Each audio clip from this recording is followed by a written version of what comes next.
Pasabog na pagbabalik ng It's Showtime, inaabangan na. Bagong studio ng It's Showtime ipinasilip na sa madlang people.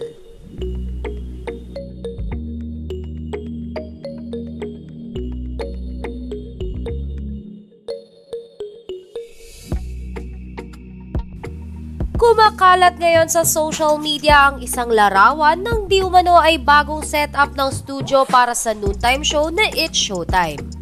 Kapansin-pansin sa larawan ng bagong disenyo ng Showtime studio na ginawa ng mga It's Showtime staff para sa kanilang pagbabalik sa ere ngayong araw October 28, 2023. Matatandaan na sa teaser na inilabas ng It's Showtime para sa kanilang mega comeback ay mapapansin ang isang tagline na nakapaloob sa nasabing video.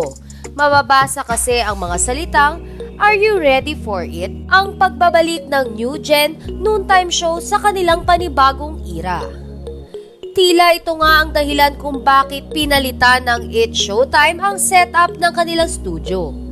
Samantala, dahil naman dito ay labis na nasabik ang madlang people sa bagong putahe na ihahain ng It's Showtime family. Kung bago kasi ang setup ng naturang show ay paniguradong bago rin ang mga segment na gagawin ng It's Showtime. Sa katunayan ay grand finale na ng Mini Miss You. Kaya naman isang segment ang ipapalit ng It's Showtime dito na paniguradong bago at hindi pa nakikita sa isang noontime show.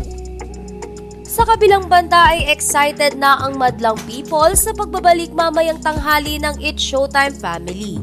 Anila ay mas na-miss nila ng sobra ang kakulitan at bardagulan ng Showtime family. Hindi rin kasi biro na nawala ng 12 araw ang nakasanayan mong pinapanood tuwing tanghalian.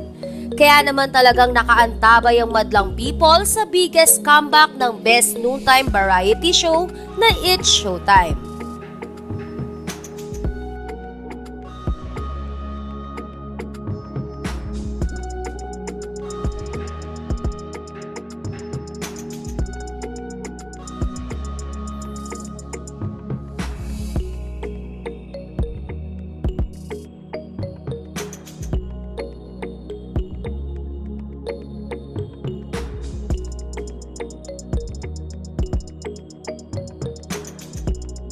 See you on Showtime today, guys. We're back.